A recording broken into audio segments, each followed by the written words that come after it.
Hi Jaini, Hi, Sunant. how's it going? It's good. How are you? I'm fine, Just trying thank to. you. What's up? I'm good. How's the lockdown treating you? It's okay. Busy with work, so coping. What about you? Do you still go to your center? No, so since it's a hospital, I don't go, Mm-hmm. but trying to accommodate everything online as Right, much as possible. right, right. So, Yeah. is that easy? Like having virtual consultations? It's different. Right. In the start, it took a time. I took a little time to adjust, but Mm-hmm. now I think I'm okay with the setup. Right. Wonderful, wonderful. So, did you play sports as a kid? Yeah, I used to play handball and throwball when I was in school. Oh, okay, interesting. So then, after that, you tell us about your journey. Like after 12th, you decided to pursue your psychology. Yeah, so I was, since I was in school, I was always inclined towards psychology. But Mm-hmm. that time I never knew anything about sports psychology. Right, I used to just play sports and I used to play competitively at that time. right. But after my schooling, I stopped playing competitively, Uh-huh. only just recreational sports. Right. I started pursuing my career in psychology from St. Xavier's College, Mumbai. Okay. So it's then when I was introduced to sports psychology and that there is a opportunity, there's a field where we can do masters in sports psychology, and that's when it clicked to me that this is the best possible way to Right. combine both my passions and love for Sure. sport and psychology. And bang on, I decided to do masters, Mm-hmm. and I finished my masters from Loughborough University, UK. Mm-hmm. And yeah, since then I've just been doing sports Wonderful. psychology. Wonderful. So, um, tell us, like, have you been working with elite athletes, and how has the experience been?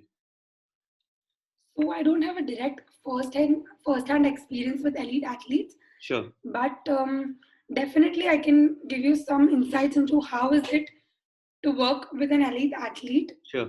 So when it comes to elite athletes, it comes with great responsibility. Mm-hmm. So it's not that easy. Like when it's, I know it's like a dream to work with elite athletes, Right. but it comes with a lot of responsibility and um, so we have to always be on the go. Mm-hmm. On the go, I mean you have to be updated with the research. You have to Right. always keep updating their plans or Right. whatever you're doing with them because they have a very busy schedule. So they Mm-hmm. have to not only look after their psychology, but they Right. have coaching, training, physio, strength and conditioning. Right. So as a sports psychologist, you have to always take care of their training goals and competition goals, Mm-hmm. and you don't have to come across as a burden. Right. And with burden, I mean they don't have to look after, oh, this one more session added to my schedule. You have to Right. try and accommodate in their daily routine, and they should feel easy and comfortable with you. Right. So you should always take care of their routine, their behavioral patterns, their Mm-hmm. gaming style, Mm-hmm. and plan your schedules or interventions accordingly. Sure. Sure. Please So excuse yeah, me for my voice, no worries. but yeah. um. Yeah. So when you work with athletes, like suppose let's say you compare it with a fitness trainer. So a fitness trainer gives athletes a certain routine, right? Like you have to Yes. do this thrice a week or whatever. I'm assuming similarly, you give the athletes a certain routine, right? Maybe Yes. journaling or meditation or visualization or any of these, some of these exercises. But Yes. at the end of, let's say, a month or two, a fitness trainer is able to gauge if the athlete has actually followed through with the routine or not, right? Yes. With testing and all that. But as a psychologist, how do you calculate, or how do you know if the athlete is working on the meditations and visualizations and like, since it's intangible. Yes. So that's what the biggest challenge that as a sports psychologist I feel Mm-hmm. is to understand whether the athlete is following what I'm Right. asking them to do, and secondly the part where am I doing it correctly. So Right. it also comes boils down to my efficiency, right? Sure. So for this also we have so we do like with fitness trainers how they gauge after a month whether they've improved in their fitness levels Mm-hmm. or not. Similarly, even we do have uh, we do check if they've improved.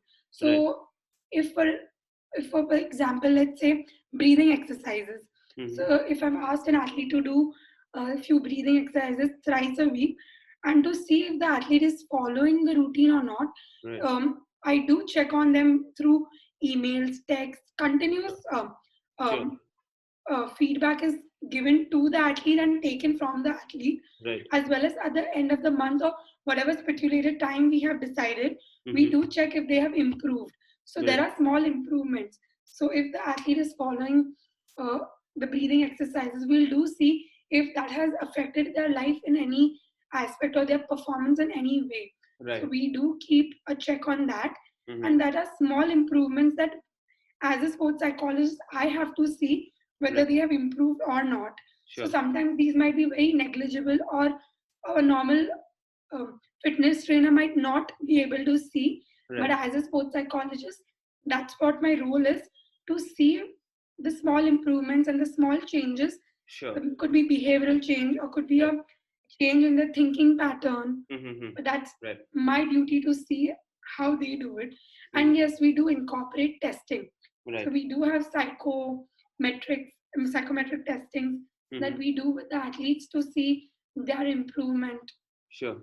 Interesting. Yeah, So, yeah. um, is it easier to work with athletes, younger athletes, or more mature and older athletes, as per your experience? Mm, that's a really tricky question. Mm-hmm. Actually, easier to work is it completely depends on how much the athlete believes in sports psychology as a subject or as mental training as a field. So Right. there are like a lot of times athletes, coaches, or for that matter even parents, they Mm-hmm. do not believe in sports psychology. They Right. do not think that this is something that can make a difference to their performance or Right. their well-being. Right. So that's when it becomes very tricky and difficult to Mm-hmm. actually incorporate mental training, because if you don't believe in something, how are you going to actually work on it? Sure. So easy would be really subjective, but I Mm-hmm. would definitely, personally, I believe that if mental training is incorporated in with younger athletes, it, Right. its impact is greater, Oh, because right. younger athletes are quite naive Sure. and they're still learning and unlearning at this age. Sure. So if we incorporate mental training at a Mm-hmm. very grassroots level, Mm-hmm. they can actually gain a lot from the mental training. So it Right. can have a larger impact on their performance, their well-being, and their personal development as a whole. Mm-hmm. So we can develop and imbibe the growth mindset from a from the beginning. Right. So personally, I believe that sports has a lot to give Mm-hmm. apart from fitness. Right. It can teach you how to handle pressure, Mm-hmm. become a resilient athlete. It imbibes discipline or even promotes teamwork. Right. So even if the younger athlete does not choose to, sport as a career, they Right. can still take a lot from sports. So they can Definitely. learn how to become resilient, which can Definitely. actually they can actually translate these qualities into their daily lives and their other parallel careers. So I Sure. feel if mental training is incorporated at an earlier age, Mm-hmm. the individual has a lot to gain from sports Sure. than if it's, I mean, not like you can't gain when you grow older. It's Mm-hmm. just that a younger, if it's incorporated at a younger age, Mm-hmm. it can positively impact their growth and development. Right. Well said. Well said. Yeah, like you mentioned, the brains are still young and naive, so they can, even take in information faster, and they don't doubt things as much as older people. So yeah, that's definitely true. So talk to us about motivation. Motivation is a very important topic when Hmm. it comes to sports, and specifically when it comes to elite level sports. Right. So motivation is the factor that keeps an athlete keeps an athlete from training day after day, Hmm. or training for competitions after competitions. Sure. Um, this is the factor that pushes them, uh, drives their choices as Right. to what they choose, or it also uh, pushes their efforts as to how much they're putting in to pursue their goal, Right. or amount of persistence they are showing when it comes to adversity or failure. Right. So Hmm. it's very important to talk about motivation when it comes to sports. Hmm. Like, for example, let's see Milkha Singh. Right. So in one of his interview, he told us that I do not stop until I fill my bucket with my sweat, Right. and I push myself to that much extent till I don't collapse. Hmm. So when you take an example of such an athlete, Right. what is it that pushing them to work out, to train so hard, to keep a goal as to I'm going to work out until I'm going to fill the bucket with sweat. Right. It's motivation, right? Sure. So what is motivation? So there are two types of motivation. Hmm. One is intrinsic motivation. Right. That is when an athlete trains or plays for the fun, pleasure, Right. enjoyment, or the internal aspect of the sport. And Right. extrinsic is when the athlete plays the sport for recognition, Right. praise that they get from other people, Hmm. or the medals, the prizes, Sure. or the monetary aspect that they Mhm. get from sport. Um, I'm not sure if you know Andre Agassi, the world number one, former world number one tennis player. Yeah, So, I've played tennis professionally, so I know him. oh, so he had once told in his interview that I personally hate tennis, but Right. I play tennis only for a living. Right. So this is a classic example of an athlete who is extrinsically motivated. Right. Yeah. So But yeah, usually, they say that intrinsic motivation is, stronger or better than, external motivation, extrinsic motivation. But like in Agassi's case, if the motivation is really strong, it shouldn't really matter if it's intrinsic or extrinsic, right? So this is quite a tricky question actually. Mm-hmm. So there's also been like in Agassi's case, if we see, he was world number one and he was still extrinsically motivated. Right. Whereas there are a lot of research saying around intrinsic motivation is more, it's a better um, outlet. It's a Mm-hmm. better motivation to keep. But Right. if you go to see, uh, extrinsic motivation is quite like you cannot detach it from sports, right? So Sure. can you imagine a professional football without Super Bowl, or can you completely eliminate the ESPN ratings? Right. Or do you think an athlete would be motivated without the athletic scholarships that they get? Right. So Definitely not. Mm-hmm. it's really um, um, you cannot take the extrinsic rewards or the extrinsic motivation out of Sure. sports, but definitely if you use it correctly, it Right. is it can benefit the athletes, like we saw in the Agassi's case. Mm-hmm. However, a lot of times if we overuse it or we over focus on extrinsic rewards, it can actually demotivate or negatively affect the performance of an athlete. Sure. So to say, Mm-hmm. if extrinsic motivation is the primary motivator, Mm-hmm. then it actually comes with a lot of competition pressure or anxiety, or an athlete continuously compares themselves with another athlete, or they sometimes even devalue their self Right. worth. Right. So take for example an athlete who's playing only to impress his parents. Sure. So his goal is that I'm going to play or win the match only to impress my parents, because that's when he gets his recognition or the praise that he gets from his parents. Right. So now take an example like the athlete is playing to impress his parents, but in this match situation, it's an intense situation where he's actually losing or he's 2 points behind his opponent. Mm-hmm. So at this point, he might, he might come across various negative thoughts as to what will happen if I lose. Will my parent stop, valuing me, or will they look down on me, or will they scold me? And it's a vicious cycle. When they think about all of these doubts, Sure. it might actually impact their self-worth and their game performance at that point. They might lose confidence, and ultimately they might actually underperform. Right. So extrinsic motivators are not always the best motivators. Mm-hmm. So as a sports psychologist, we always encourage our athletes to develop intrinsic motivation, because that's what keeps them going in the times of difficulty, Mm-hmm. or it keeps them focused even when they are not winning the game, right? Right. So even when an athlete makes a mistake, they don't focus on the mistake, but if they're intrinsically motivated, they will focus on the enjoyment part and the experience of playing the sport, Sure. and actually work on their um, uh, mistakes and take that as an opportunity to improve. So So is intrinsic motivation something that you can build, or is it does it just happen when you really enjoy the sport?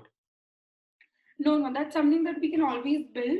Okay. So most of the athletes or people like anyone from sporting or non-sporting industries, Right. they feel all of these psychological skills should be innate, Mm-hmm. but Right. it's not the case.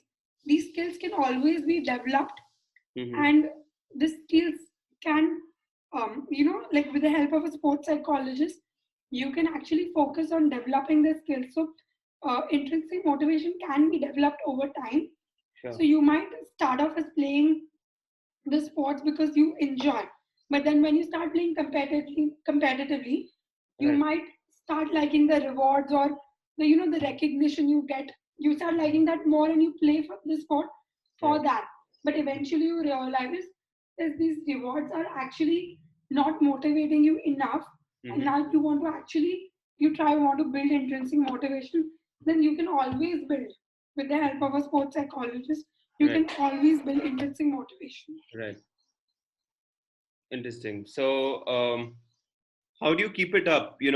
So many people get motivated. I mean, 99% of the people get motivated after seeing a motivational video or an inspirational movie. But then after 2 or 3 days, they go back to their usual routine. So, how do you keep it up? How do you maintain the motivation? Yes, so actually, this is a very relevant question in today's time. Sure. Like when people are motivated for few weeks, or a short period of time. Right. Like uh, when the lockdown was announced, many people took their fitness goals as took goals very seriously. They followed it for a week or two, Right. but then again they saw a downfall in their motivation. Mm-hmm. So actually, um, if you're intrinsically motivated, you will actually not see a downfall in your motivation.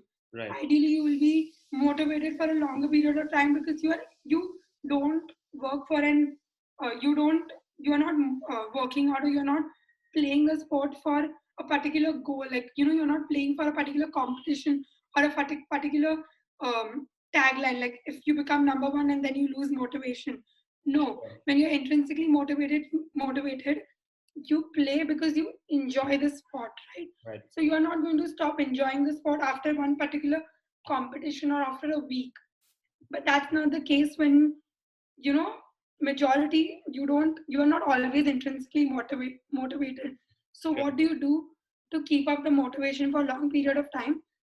So I suggest you always set goals, Mm-hmm. set both long term goals and short term goals, or what you call it as daily goals or weekly goals. Right. So what happens is sometimes we set long-term goals, but because our outcome is far-fetched, we get bored and we lose our motivation. Right. But if we have our short-term goals or our daily goals for that long-term goals, then we know that today my goal is to work. This is my goal, and I'm going to work hard on this goal.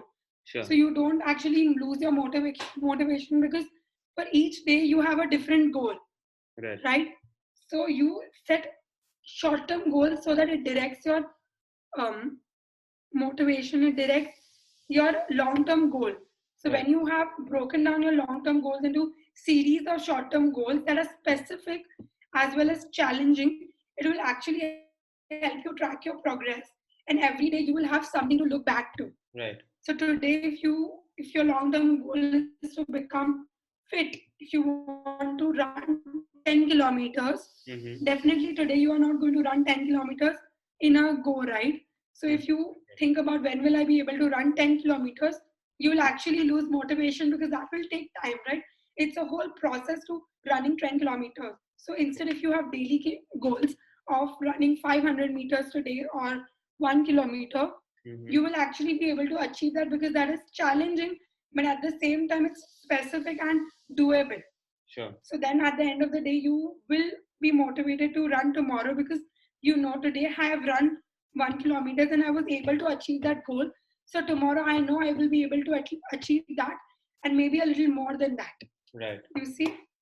Right. So you should always keep series of short-term goals to achieve your long-term goals. So goal setting is something that can always help you keep up your motivation for a longer period of time. Interesting. Interesting. So, what about the bad phases? So the downfall or the failure, that's what you're talking about? Yes. So there are a lot of times in an athlete's career where they're going through bad patches. You know, they're not playing well. Even if they're doing everything right, they're meditating, visualizing, they're doing everything well. But even then, they're not winning. So how do they keep up that motivation? Actually, that's a very good question because it's actually easy to keep up the motivation when you're winning and when everything is working in your own favor. Right. But it gets difficult to maintain that same level of motivation when things are actually not working in your favor. Or when you're experiencing failure or a downfall. So then what do? Do you just leave your sport or do you leave the activity you're doing and do nothing? Right. So that's not something that you do. So when it comes to this, the first thing that I would actually want to address here is that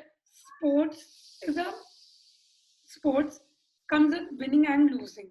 Right. So even though a sports person is striving for perfection and want to win each and every match, that's actually a utopian idea.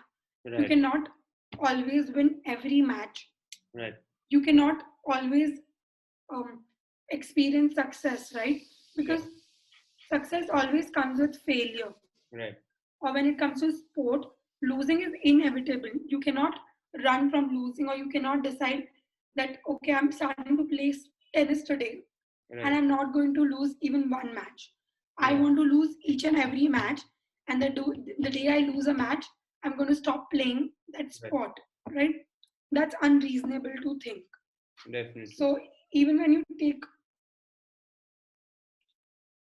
any elite level athlete, the example of any elite level. So take for example LeBron James, a basketball player. Right. He has been for 8 NBA finals, but out of the 8, he has only won 3 and he has lost 5. But still, he is what he is today, right? Right. He is still one of the finest basketball player that we witnessed. Definitely. Take for example Sachin Tendulkar. Has he not lost any matches? In fact, he has also gotten out at his first ball for around 20 times alone in his ODI career. Right. So, athletes first need to understand that when it comes to sport, losing is a part and parcel of sport and should always be accepted positively and not as a hurdle to one's career. So, when you when you um, keep your motivation contingent to winning Right. or losing, your motivation is going to go up and down. Because when you win, your motivation is going to go up, and when you lose, your motivation is going to go down. Right. What athletes need to learn is that failure should be taken as an opportunity to learn, grow, and in fact, you should get more motivated because now you know that I have an area to improve. And instead of dwelling on your mistakes, you should actually work on your mistakes and improve on your mistakes and get more motivated to work on your mistakes. Definitely. So, Definitely. having said that, what do you do actually when you are experiencing a bad phase? So there are two things that you can do to actually keep up your motivation. Mm-hmm. So one is developing a growth mindset. So what is a growth mindset? Yeah. Growth mindset actually means when an athlete embraces challenges and mistakes instead of dwelling on them or thinking, oh, made a mistake in the training, I'm such a loser, or I couldn't even do that. What will I, how will I win the bigger competition if I'm not able to win a match in a training session? Right. So instead of thinking that way, if you think, oh, I was not able to win a match today in the training session, then why was I not able to? Maybe because I did not, I need to work on my serve, or I need to work on my fitness level.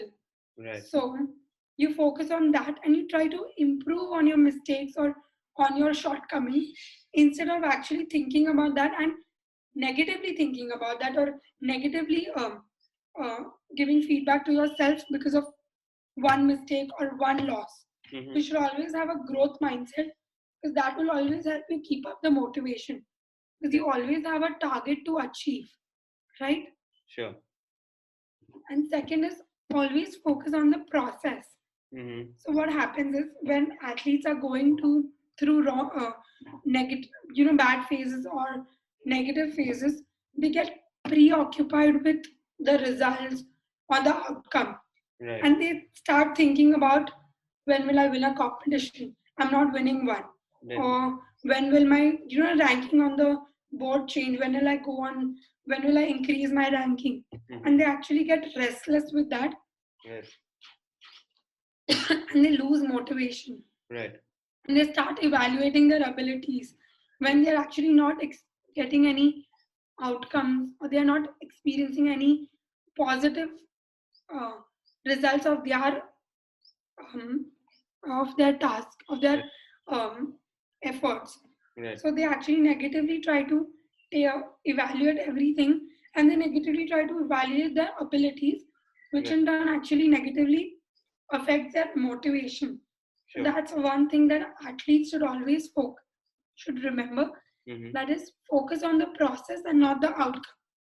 Right. It's a journey, and if you focus on the process, you actually you're going to build motivation and you're going to build patience to actually achieve the goal. Sure. Sure. Yeah, so That's very valid, and yeah, thank you for this. So, Jaini, what is one piece of advice you would give athletes? mm, so one piece of advice, I would, like I said, mentioned earlier, always focus on the process and focus on the things that are in your own control. Mm-hmm. So what happens is athletes always focus about, or not just athletes, we as human beings, we always focus on things that when will I achieve, when will I achieve success, or when Right. will I, for example, when will I get an X amount of salary, when will I get, uh, when will I get a recognition in the society, Sure. all of that. But we need to understand that all of these things are not in our control, right? Mm-hmm. Getting a salary or getting a job is not actually in our control. But Right. what is actually in our control is the efforts that we put in to build our skills, or Mm-hmm. the effort the athletes put in to build their fitness, or work on their technical skills, or work on their mental skills, right? That is in their control. The number of hours they train, Mm-hmm. the amount of efforts that they put in. Sure. So the one piece of advice that I would like to give everyone is that always focus on things that are in your own control. Right. So control the controllables and not something that is out of your reach. Mm-hmm. Interesting. So that will always help you, give you a goal to work on, that will always help you motivated and also keep your confidence on the track. Sure. Sure. Um, Yes. well, all right. Thank you, and I'm sure the listeners have taken a lot from this interview, and especially around motivation and following with the process. So, thank you so much, Jaini, for sharing so much of your insights with us. Thank you so much, Siddhant, for conducting such an interesting podcast that could be helpful not just to the athletes but everyone who's listening to this podcast. And I genuinely hope that my podcast was helpful. And if you are like, do share your views with Siddhant. And just excuse me for my voice. I No, have just a throat infection, and which is why my voice is a little hoarse. So uh, just excuse me for that. no worries, no worries. So, Jaini, where can people find you? Like, if they want to get in touch for anything. So actually, I'm active on social media, which is LinkedIn, Sure. or my Instagram page, which is Sports Psych underscore Jaini Nandu. All right. So if not that, my email address is jaininandu13@gmail.com. Right. You guys can always reach out to me through an email, or message me or DM me on my Instagram account or LinkedIn account. I'm always active on all of these three portals. Great. So we will have these links on the show notes. So guys, you can definitely get in touch with her directly for any sports psychology help you may need. So thank you, Jenny. Thank you once again to you and all of the listeners who are going to be listening to this podcast. Yeah. Take care. Bye. Yeah, bye.